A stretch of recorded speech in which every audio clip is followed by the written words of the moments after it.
welcome to the X22 Report. My name is Dave, and this is episode 452, and today's date is August 27th, 2014, and the title of this episode is Central Bankers Will Attack ISIS and the Assad Regime. Now, before I get started, I just want to make a correction.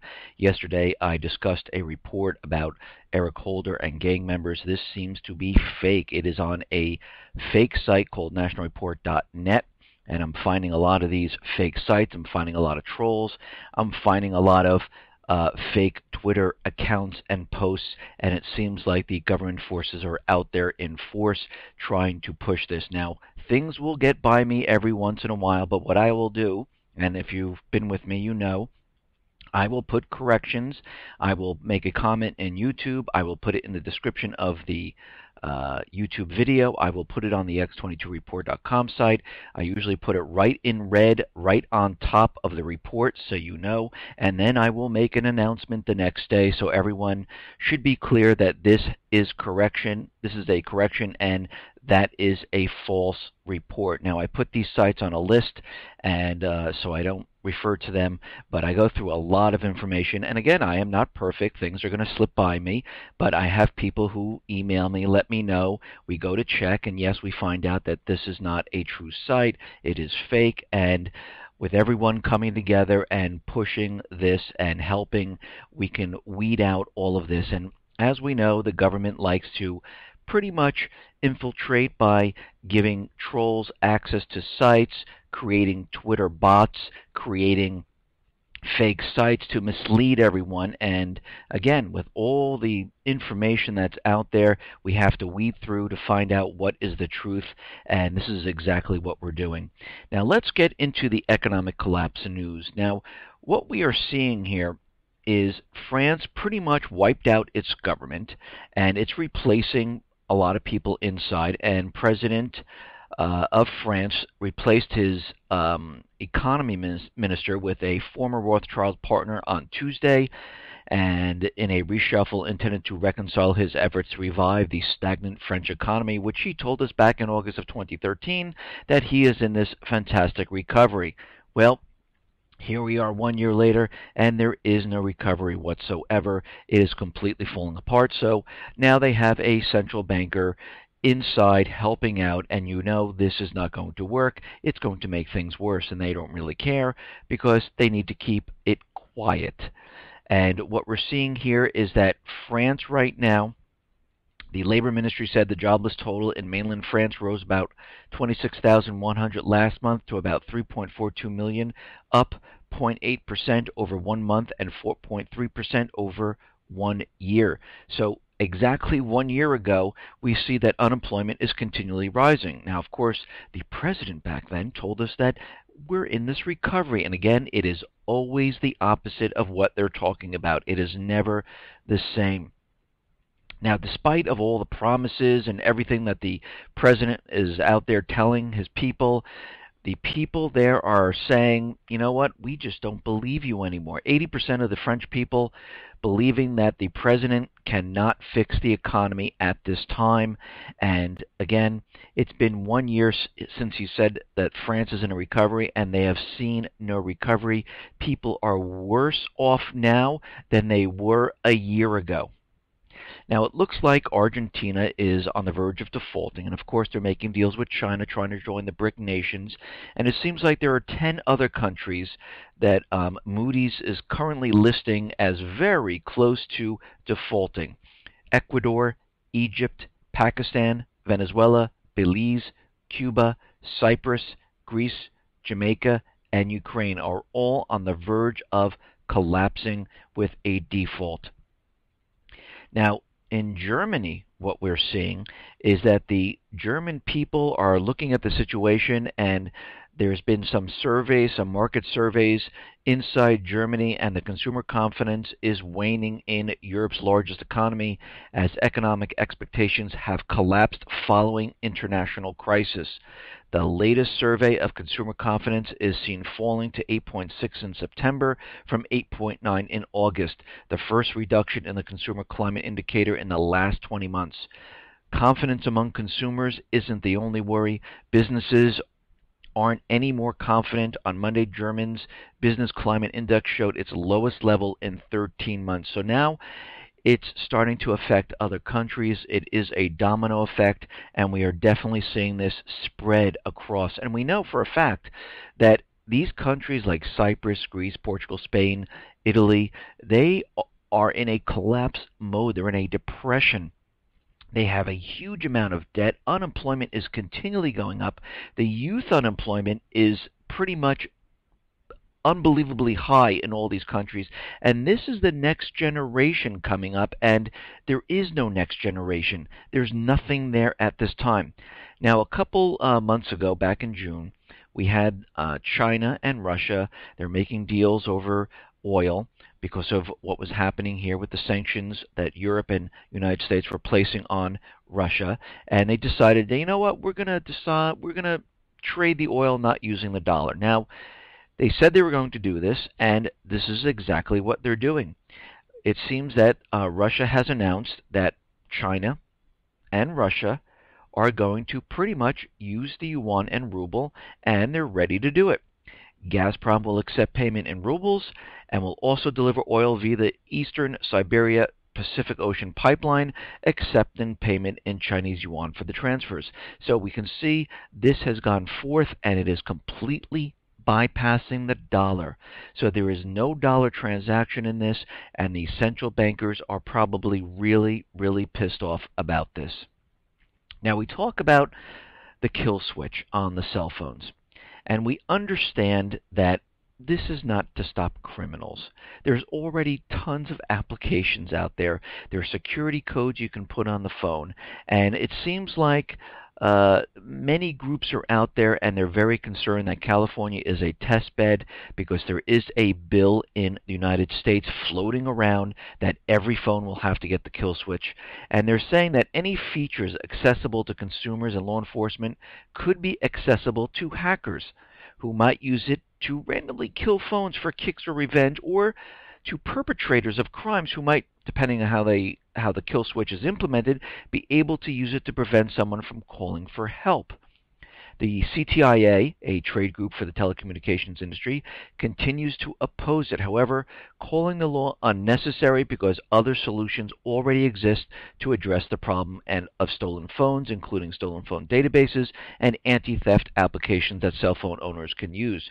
More importantly, however, the EFF continues to oppose it on grounds that it could be used by law enforcement. The organization has focused in particular on the law's failure to specify who can activate the kill switch and how it may be abused by others. Now, we know why they're implementing this kill switch. They want to shut it down whenever they have some type of false flag event occurring, because they realize the alternative media and everyday people going out there taking pictures, posting it on their blogs, analyzing the situation is really hurting their false flag events. And it really has. I mean, look at MH17, look at James Foley, look at 9/11, look at all of these, the Boston bombing, look at all these things, all these people getting together, taking the pictures, analyzing what has really been going on, and saying, you know what? The news, the corporate news, the government, they're completely wrong. They're tricking us, and they don't want this to happen anymore, and this is why they're implementing the kill switch. Now, I looked around for some statistics on phones, and they keep telling you that it's on the rise, and stolen phones are on the rise, and I look at statistics for automobile thefts, and automobile thefts are around 700,000 to 800,000 a year, and lost and stolen phones are around 1 million to 1.2 million phones a year. Now, that's a combination of lost and stolen. So what we're seeing here is, why don't they have kill switches for automobiles if this is such a big problem? Well, it really isn't. They're making this up to make people believe that it is a problem, but this is not going to stop criminals. Believe me, they're going to figure out a way to hack into the phone, to reset the entire thing, to reinstall the operating system, and now they have a phone to sell. This will not stop criminals whatsoever. If somebody really wants your phone, they're just going to take it and they're going to figure out a way to get around all of this. Just like there are hackers out there that can, bombard a website or get into a website and steal data, just like a criminal finds a way to get into a store and steal the money, no matter if you have security cameras up or anything like that, they always find a way to do it. It doesn't stop it. And we can see right now that the government is putting this in place for something other than the stolen phone. Now, we understand that in Ferguson, the police were completely decked out in military garb. They had tanks, they had assault weapons, they had fatigue, they had gas masks, they had pretty much everything. And we know it's from the Defense Department 1033 program. But what we're finding out now is that all of these military assets that the police are getting, they have to use them within 1 year. So if they received any type of military assets, they have to show that they're using it, and it has to be used within 1 year, or that all the military assets are taken away. And this is coming from the 1033 law that's in place, for the program, I should say, that's in place right now. And what they're seeing is that the police that are receiving this all these military assets, helicopters, they're receiving electronic surveillance, they're receiving tanks, they're receiving military weapons. What's happening here is that the police that are receiving this are not being trained. Kara Dansky, a senior counsel at the American Civil Liberties Union who wrote the organization's report on police militarization, told Taub she was unaware of any training that the government provides in terms of use of the equipment or of any oversight in terms of safeguards regarding the use of the equipment by the Defense Department. So they're just saying, here, buy this equipment, take it. You don't really need to be trained. Now, the SWAT teams, on the other hand, yes, they have continuous training with their equipment, and they continually do this. But the everyday small police departments that are receiving this are receiving no training whatsoever, and it's really starting to show, like we saw in Missouri, where the police were just running around with their guns pointed at people that had their hands up. And we see from other military men saying that we don't even do this when we were in like Afghanistan or other places. We don't walk around. We only raise the weapon if there is an imminent threat, and there was no imminent threat in Missouri, especially with people protesting in peace with their hands up. Okay, now we understand that the United States is continually provoking Russia, continually provoking China, continually pushing their agenda in the Middle East, and we know what this is for. This is to get the war started, and they're going to continually do this. We understand that they're flying spy planes very close to China, sometimes within their area, where they have to send up jets to find out the identification of the plane, and China's saying, you need to back off a little bit, you need to not come so close, and the Pentagon's saying, you know what? We don't really care. We're not going to stop with these spy flights. We're going to continually do it. We're going to push the surveillance flights along Chinese borders, and we're not going to stop. And we can see right from there that their whole agenda is to provoke, and they want China to do something. We see it already. As soon as something happens, they come out and they blame it completely on China without telling the full story of exactly what happened, because they're trying to convince everyone that China is the enemy. China is the enemy. Look, they're flying very close. They send up a jet. Oh, look, Russia is doing something. They're sending in troops, and they're continually doing this. And I used the example before. The central bankers, the United States government, they are the bully. It's just like a student walking down the hall, and the bully hits someone, passes by the next day, hits him again, passes by the next day, hits him again, passes by the next day, hits him again, and then one day, as the bully is passing by the student lashes out, and the bully says, wow, he just hit me out of nowhere. This is unbelievable, and he tells on that student. And we can see the same thing is happening once again out in China and Russia, because they need to, first of all, tell you who the enemy is. Second, to provoke them into doing something. And if they cannot provoke them into doing something, they will create a false flag to make it look like they did do something so we can go to war. Now, Fitch is out there, and they're saying that Europe will have to depend on Russia for gas until 2020, at least until 2020, because there is not enough, or there is no way to get the gas into Europe, especially from the United States. There's just not enough ships. They don't have the infrastructure set up to supply them with gas, so they're going to have to continually use Russia. And the plan for the United States to say, listen, just shut off all the valves. You don't need to receive the gas from Russia. We can supply it all. It doesn't seem like this is really turning out that way. And Europe is very nervous because they're continually pushing sanctions on Russia. Russia came out with the food ban, and they realize if they keep pushing this, it's not going to turn out well, because Russia could, cut off the gas if something should occur. Now, as we know with the Malaysian flight MH17, it seems like Ukraine, Australia, Netherlands, United States, they're all together saying, listen, we're going to keep this whole investigation about the MH17 confidential, and if anybody wants to release this information, just one country has to veto it, and it will remain confidential. Well, Malaysia is a little pissed off about this, and Malaysia said that it will be forced to repeatedly send its experts to the crash site of Malaysian Airlines Boeing in Ukraine. To put it in a nutshell, Malaysia is strongly dissatisfied with the course of investigation and is forced to conduct its own investigation in an attempt to restore the picture of what happened to its airplane in the sky above Ukraine. Now, of course, Russia is asking, where is all this information? Where are the updates? Where are the voice recordings? And we kind of know why they're not producing this at all, because it implicates United States, it implicates NATO, it implicates Kiev in this whole entire thing, and this is why they're keeping it confidential. This is why you're not hearing anything about it anymore. They're basically sweeping it under the rug.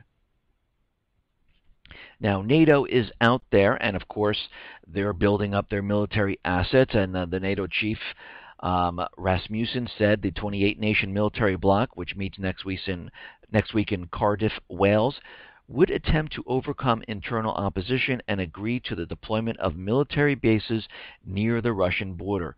NATO is preparing to install the first-time military reception facilities in Eastern European countries, including Poland and 3 Baltic countries. That would be Lithuania, Estonia, and Latvia. We have something already called the NATO Response Forces, whose purpose is to be able to be deployed rapidly if needed. Rasmussen said in an interview with several European newspapers, now it's our intention to develop what I call a spearhead within the response force at very, very high readiness. In order to be able to provide such rapid reinforcements, you also need some reception facilities in host nations. So it will involve the pre-positioning of supplies, equipment, preparation of infrastructure, bases, and headquarters. Rasmussen said the new NATO forces in Eastern Europe could be deployed within hours. They are getting prepared for war. They're putting everything into place, and we see it happening every single day. If you go back a year, move forward in the reports that I've done, you see how military assets are being continually moved into all of these positions non-stop. They're getting prepared. Now, Romania, they're looking to get a permanent NATO military presence. A permanent NATO military base on Romanian territory was a strategic objective that Romania will discuss at next week's Military Bloc Summit in Wales. The objective is unanimously supported by all the state institutions. Romania, along with Poland and the Baltic states, has asked for a NATO military presence in the former communist space to dissuade any possible aggression from Russia. Now, we can see that they're continually doing this, and this will not end until the war gets started, and then they'll ramp it up. Libya right now is pretty much overrun. The Libyan people, the tribes, are setting up a government. It looks like the leaders of this government goes back before the puppet government, and the Libyan government that's forced out right now is saying that the country's in a civil war and we need help from outside sources. Libya has again appealed for international assistance to protect its crude oil fields, because what we're seeing right now is the tribes, of course, in Libya, Yemen, Iraq, Lebanon, are all rising up. A lot of these countries are starting to fall right now, and the central bankers have to accelerate what is going on, because once these countries form the government, start selling the oil, not using the dollar, this is when things really start to collapse. And this is why we see the acceleration in Iraq and Syria, because eventually what they're going to do is move into all the other countries. And once they get the go-ahead, they'll have all the forces there, and there'll be nothing to stop it. Well, there'll be Russia and China on the other side, but that will put us into war. Now, Germany, the German government, will decide on Sunday what specific military aid it will send to Kurdish forces in Iraq to help them fight the Islamic State militants in the north of the country.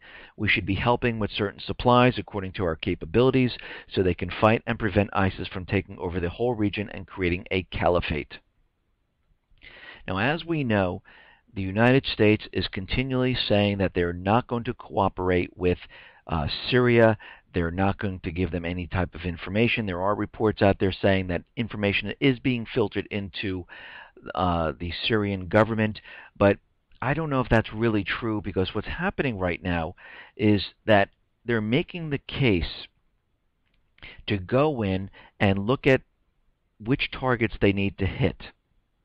And it seems like right now that there are reports coming in that this data that they're gathering, the surveillance data from these drones and other surveillance equipment, could be used to help the Free Syrian Army and to help them look at the ground situation and help the Islamic State move into certain areas to pretty much disable the Syrian government's anti-aircraft type of weaponry, and to help the United States with the bombing inside Syria.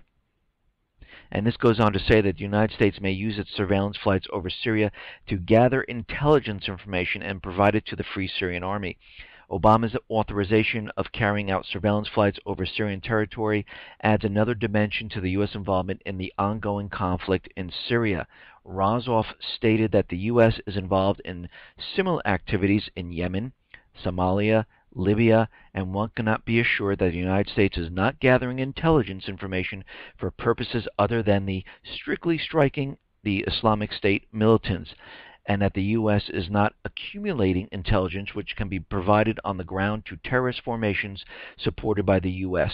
and its NATO allies. And we can pretty much see this is exactly what they're doing.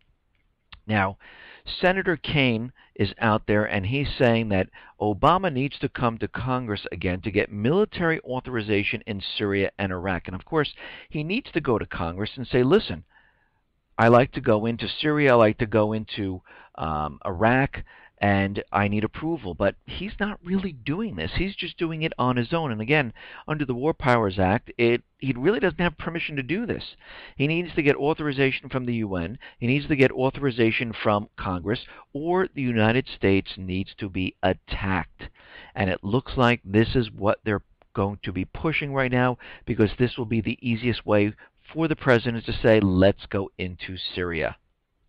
Now, there are senators out there, two senators, that are urging the Obama administration to try and cut off the ISIL terrorist group's massive financing. In a letter Tuesday to Secretary of State John Kerry, Senator Marco Rubio from Florida and Bob Casey from Pennsylvania characterized ISIL as the best-funded terrorist group which has the resources, weaponry, and operational safe havens to continue to threaten the stability of the region and U.S. national security interests. Now, they're saying they're getting this money from the black market from oil sales. Why doesn't the U.S. do something to stop this and put a halt to the amount of money that they're receiving? Now, I've said this before. When the tribes in Libya took the ship and tried to go out on the black market and find another buyer, or any buyer, to buy this oil, the U.S. SEALs were on that ship, lickety-split, and brought it right back to port. Here, we don't even hear the central bankers, the United States government, even saying one word about what is going on with oil. And this tells us that they know exactly what's going on, they approve of it, and this is a way to fund their operation in this area. And of course, they must be using the US dollar, because otherwise they'd be very, very angry if they were using other types of currency. So we can see right now the United States central bankers are going to do absolutely nothing about that. Why don't they place sanctions on all these different countries where they're selling it? Why don't they know exactly where it's going? I mean, I reported on it. Some of it's going to Ukraine. They know exactly what's going on, and of course they're not doing anything about it because they want this to happen. Now, there's more information coming out right now about how the Islamic State has committed war crimes, and the UN came out with this information. And what's very interesting about this is in this report, Syria and Assad are also listed. The United Nations on Wednesday accused the Islamic State fighters of committing war crimes. A report by the United Nations Human Rights Council based on nearly 500 interviews and evidence collected between late January and mid-July of this year said that both government forces and non-state armed groups had committed war crimes. The report said that reasonable ground exists to believe that the chemical agents, likely chlorine, were used by the Syrian government forces in 8 incidents within a 10-day period in April. There were also cases of rape and sexual assault and other type of atrocities to women and men detailed at detention facilities in the capital of Damascus by government forces, which they mean Assad. Now we know that Caesar, which he goes by the code name Caesar because he wants to remain anonymous, showed pictures to Congress before they went on vacation of all the atrocities and all the tortures of many, many, many people. Now, of course, these weren't taken inside the prisons. It was taken in hospitals, so we don't exactly know who actually did this. And we know the United States central bankers went to the UN during the Geneva II talks to bring up the war crime report, to bring up the chlorine attacks, and they were trying to use this during that time period, and now we see they're bringing it up once again right before they go ahead and bomb Syria. How very interesting. Now, the next interesting piece is that Syrian airstrikes are on their way, but there's something that has changed, and there's a little bit of a twist in the U.S. foreign policy. And this is coming from the White House. In an effort to avoid unintentionally strengthening the Syrian government, the White House could seek to balance strikes against the Islamic State with attacks on the Assad regime targets. So we can see right now they're planning to hit Assad, to give the Free Syrian Army, to give the Islamic State the push to get deeper and deeper into Syria. Now, I discussed this yesterday in the report as one of the scenarios of how they can bomb the area and have the Free Syrian Army and the Islamic State move further closer to Damascus. And it seems like this is exactly what they're going to be doing. Now, the intelligence gathered by the U.S. military surveillance flights over Syria could support a broad bombing campaign against the Islamic State militant group, but current and former U.S. officials differ on whether air power would significantly degrade what some have called a terrorist army. And we know that air power is not going to do it. The only reason they're using air power right now is to knock out some of the forces, to give the Islamic State and the Free Syrian Army the edge to move closer and closer to Damascus. The limited airstrikes in Iraq, which the Iraqi government did not ask for, now appear to be expanding into 24/7 carpet bombing of ISIS targets in Syria, which the U.S. are not asking permission or forgiveness for. And in the interest of fairness doctrine, America will bomb Assad's military installations to maintain some balance between the moderate terrorists, extreme and extreme terrorists. So we can see right now the United States considers Assad a terrorist. They don't even consider him the president of Syria. And we can see right now they are definitely planning to go in and bomb this area.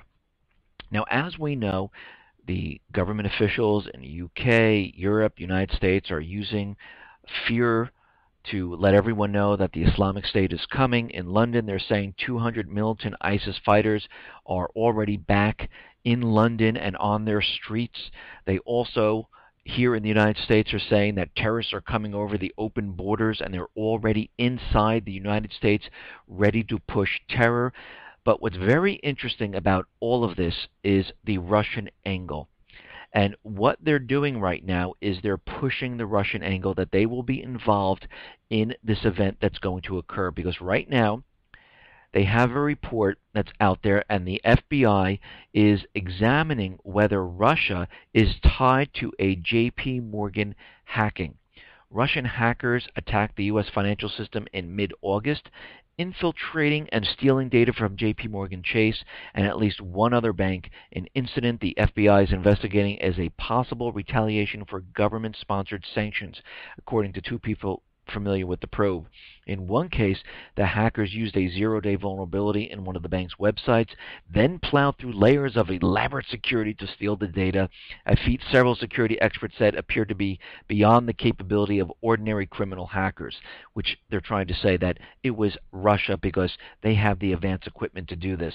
The incidents occurred at a low point in relations between Russia and the West, letting you know, again, that it is Russia who is doing this. And of course, they don't know that this is Russia, but they're going to keep pushing this and keep pushing the agenda. The sophistication of the attack and technical indicators extracted from the bank's computers provide some evidence of government link. Now they're linking it to the government.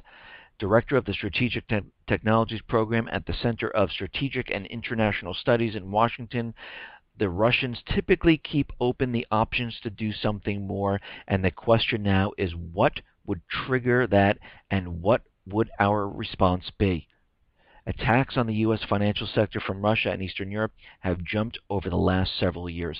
So basically what they're saying is that Russia attacked the banks, J.P. Morgan being one of them.